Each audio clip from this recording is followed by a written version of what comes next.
Lee moves to another spot a couple of feet away and bounces on top of it. "It's weak right here," she says before pointing to the edge of her cabinets. "Oh, and that's the rat infestation I had right there.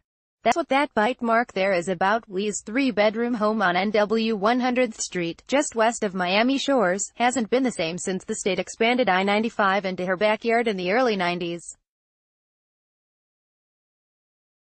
The ground shifted, which disrupted her home's foundation and stirred up nearby rodent colonies.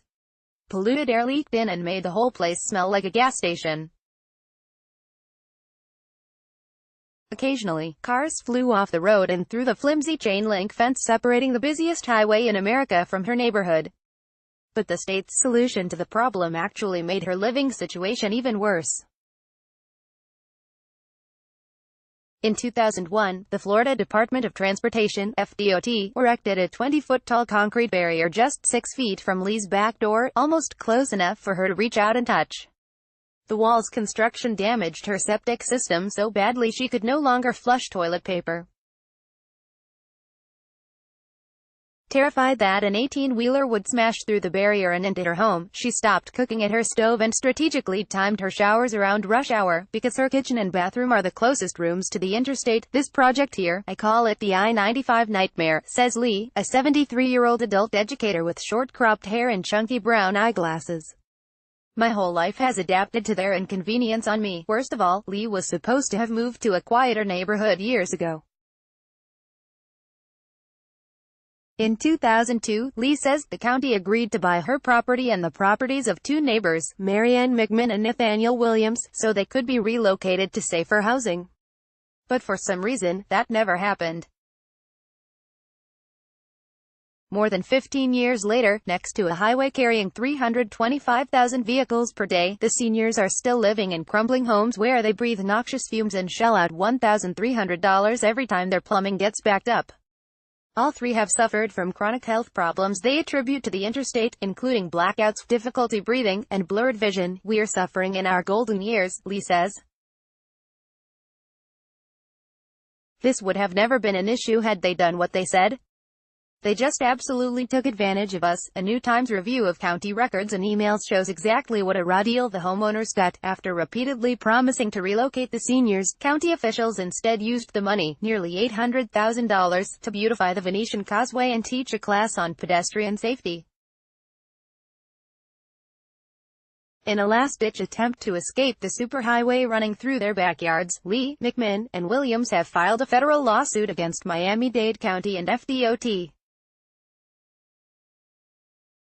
Although it's been years since the original negotiation, the homeowners are unwilling to compromise on what they were promised: cash payments for the 2003 values of their properties, plus the full cost of relocation and damages. But most of all, they simply want someone to be held accountable for their years of suffering. "They're waiting for us to die off," Lee says. "They think they're gonna get away, but I'm not gonna let them get away. I don't care if it takes until I die." Lee was 3 years old when her parents, a nurse and a truck driver, moved from North Carolina to Florida to be closer to family. For most of her childhood, she lived with her younger siblings and cousins in their grandmother's rented shotgun house in Overtown. She was halfway through high school at Booker T. Washington when her family was evicted to pave the way for I-95 in the early 60s. "We moved from there to Brownsville," she says. "It interrupted my whole school life. From the 20s through the 50s, Overtown was a thriving community of black nightclubs, theaters, restaurants, and churches. But after Florida plowed a highway straight through the neighborhood, Overtown was never the same." At first, the state proposed running the interstate alongside the Florida East Coast Railway tracks into downtown Miami, a route through an industrial area that would have had little impact on housing. Instead, historian Marvin Dunn says, downtown business owners and the Chamber of Commerce pushed to move the expressway west into Overtown. By the time construction on the stretch between Fort Lauderdale and Miami was complete, an estimated 10,000 to 30,000 people in the mostly black neighborhood had been displaced. The decision to run the interstate through the black community was deliberate, intended to displace a large segment of the black population so that the valuable land on which colored town sat could be used to expand the downtown business district, Dunn writes in his 1997 book Black Miami in the 20th Century. After Lee and her family were forced out of their home, her life changed dramatically. To catch the bus from her new neighborhood, she woke at 5:30 each morning and had to walk home after school. In the 11th grade, she says, she dropped out after an older man she met on that after-school walk took advantage of her and she became pregnant. This road has followed me from my youth, she says.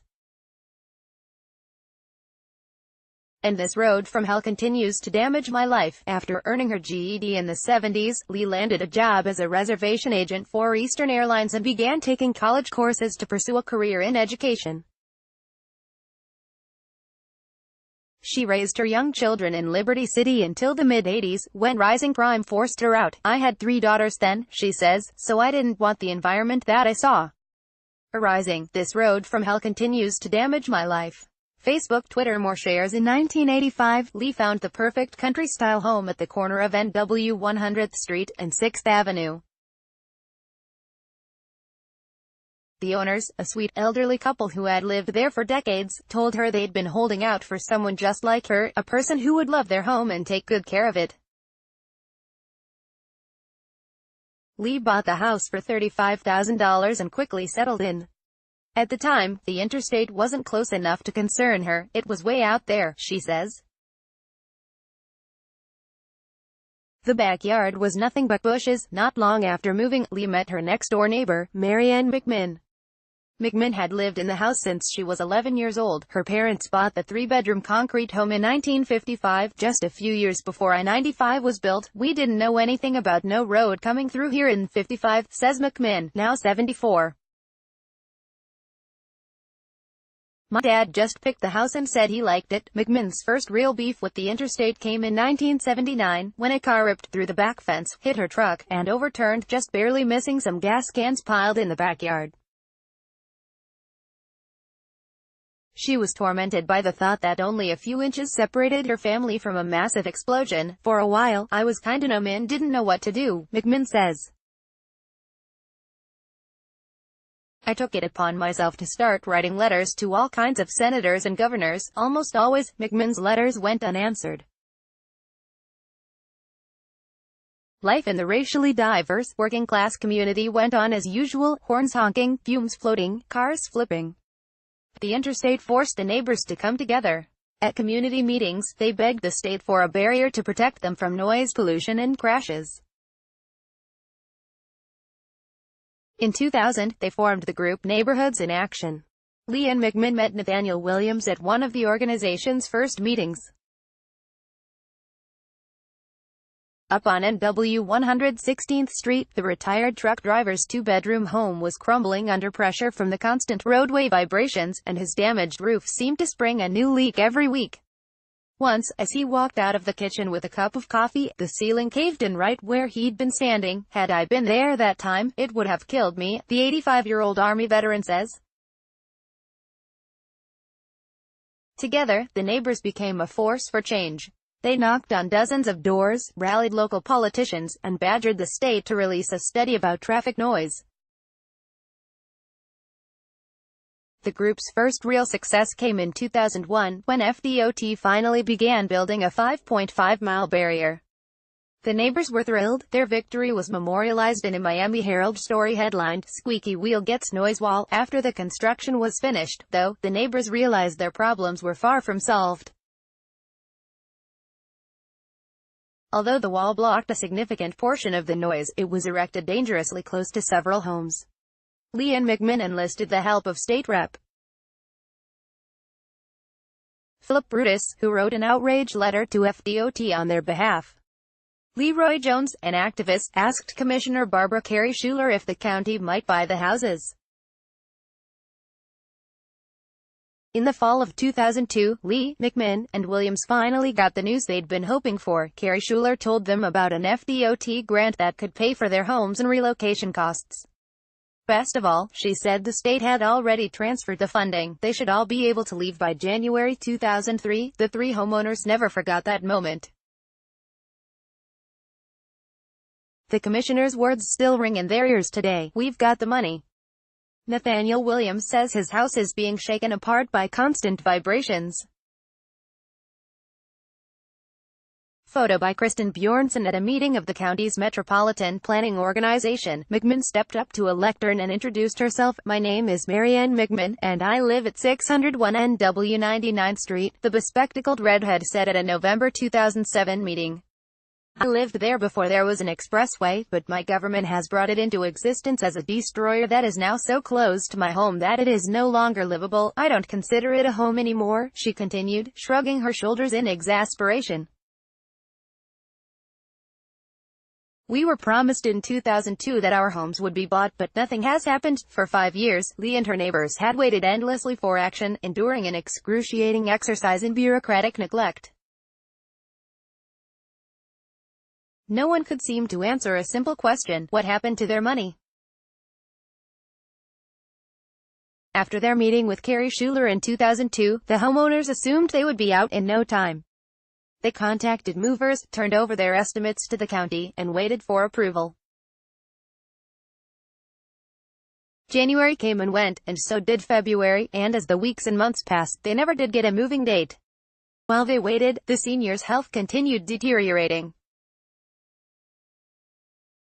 Lee had a hard time sleeping through the night and says the stress gave her seizures and cost her her career at the airline.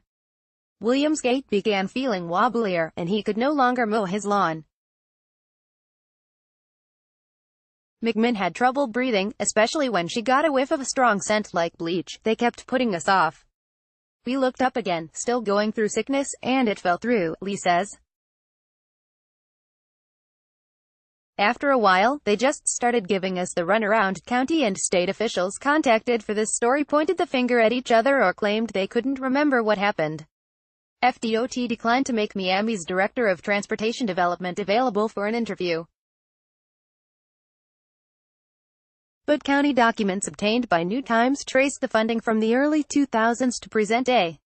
The records paint a picture of a neglectful government that repeatedly turned its back on three vulnerable seniors. After the wall went up in 2001, the county planned to purchase the homes and demolish them to build a 1.5-acre linear park. Records show Miami-Dade first applied for grant funding from FDOT for the park in May 2003. Former Parks and Recreation Director Vivian Donald Rodriguez estimated the project would cost $1 million, with $900,000 to come from FDOT and $100,000 from a county match. Carrie Schuler also submitted a letter of support for the plan. More than 15 years later, they're still living in homes that are falling apart. Facebook, Twitter, more shares, but the project stalled for years while FDOT and the county negotiated how much the park should cost. Then, 3 years into those discussions, Donald Rodriguez abruptly pulled the plug. In a letter dated September 25, 2006, she withdrew the grant application, saying the properties were no longer for sale. The homeowners say they never said their houses weren't for sale. Lee did turn down an updated county offer because it no longer included relocation costs, but McMahon says she was still willing to sell her property at that time even under those terms. The county contends that Williams, who lives more than a mile north of Lee and McMahon, was never part of the original agreement, and therefore was ineligible to be bought out and relocated. The 85-year-old disagrees. I was here from day one. Now they come and tell me I'm not included in this. Within just a few weeks of abandoning the park idea, county leaders already had new plans for the money. Instead of purchasing the homes near I-95, the funds would be spent on a children's pedestrian safety program and Venetian Causeway sidewalks and landscaping. According to emails between FDOT and the county, the decision to reroute the state's $781,000 grant was made at an October 2006 meeting with Commissioner Audrey Edmondson, who replaced Carrie Schuler on the commission earlier that year, and Jose Luis Mesa, the director of the Metropolitan Planning Organization. But when McMinn and her neighbors showed up at the county meeting in November 2007, Edmondson denied knowing what happened to the money. "I don't know where the funds are, nor do I have any knowledge of the funds," Edmondson said at the time. Today, Edmondson tells New Times she can't recall attending the October 2006 meeting where the money was diverted. She denies siphoning funding from the park project to the other causes. "I don't remember anything like that," she says. "We didn't take money from that area and send money to the Venetian Causeway." After the public meeting with the homeowners in 2007, FDOT and Miami-Dade attempted to revive the project and estimated it would now take $3.4 million to buy the properties and build a park. But once again, the purchases never happened. In July 2012, the three seniors appeared at another Metropolitan Planning Organization meeting. "There's no consideration given to the three of us, the problems that we have," the gray-haired Williams said.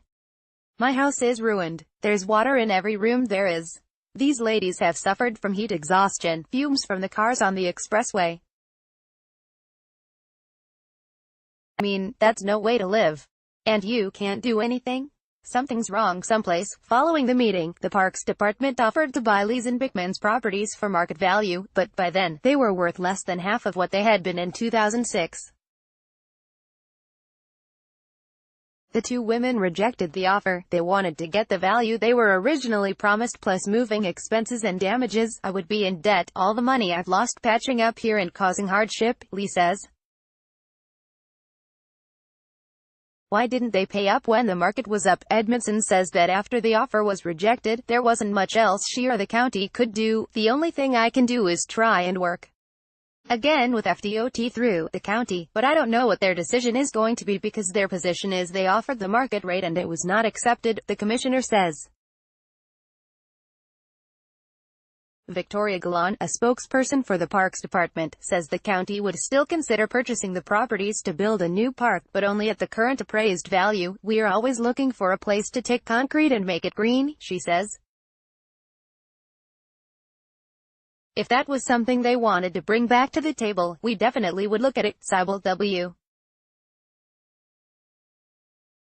List this project here. "I call it the I-95 nightmare." Photo by Kristen Bjornson. On a recent weekday morning, the three seniors sit on a leather sectional in Lee's living room and dream about where they'd move if they had the money.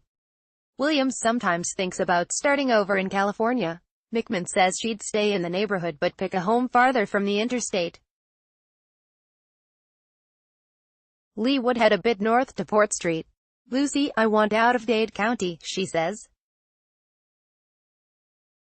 "It's too much centralized corruption." The three neighbors still don't agree about who is most responsible for their distress, but they all point to Carrie Schuler as the first person to let them down. The retired commissioner did not respond to phone messages from New Times. "She is the problem," Lee says. "That's why I can't blame Ms. Edmondson, but she's caught up in it anyway, one way or the other." Her statement sets off a spirited debate in the living room. "You're giving Edmondson a free ride here," Williams interjects. "You've been lenient on Edmondson, you're taking it easy on her." McMinn agrees. "I've been thinking the same thing. She's been avoiding us for a long time," Williams continues. "She's just as complicit in this as Schuler." Lee finally concedes. "She didn't keep her word. I want out of Dade County. It's too much centralized corruption." Facebook, Twitter. More shares. "This much is clear. The homeowners are in worse condition today than ever. Williams has bouts of dizziness, blurred vision, and a persistent cough he blames on the fumes." McMinn says she was finally diagnosed with reactive airway disease, a chronic condition that can be attributed to air pollution. Lee has had intermittent blackout episodes, most recently in March. "I just came out of the hospital, 4 days, she says. "I passed out in my bedroom, and when I woke up, I was on the floor." Expand. The homeowners' lawsuit, filed in May in Miami's federal court, accuses the county and FDOT of breach of contract and says both entities failed to rightfully compensate them. Liz, McMinn, and Williams have asked a judge for $1.2 million in damages, plus moving costs and enough money to purchase new homes. Their attorney, Matt Person, says it's clear the county and state dropped the ball. It doesn't pass the smell test, he says. It doesn't take a scientific expert to look at the situation and say there's something wrong with it. As of now, Miami-Dade hasn't responded to the neighbor's legal complaint. Assistant County Attorney Annery Polgar Alfonso declined to comment on the pending litigation. FDOT, on the other hand, has claimed it is immune from the lawsuit under federal law. It could be many months, or even years, before the courts sort out what should be done. In the meantime, the three property owners wake up and go to sleep in houses that haven't felt like homes in years. If I'd have known this would be the end result, I never would have purchased it, Lee says. We're locked in prison in our own houses.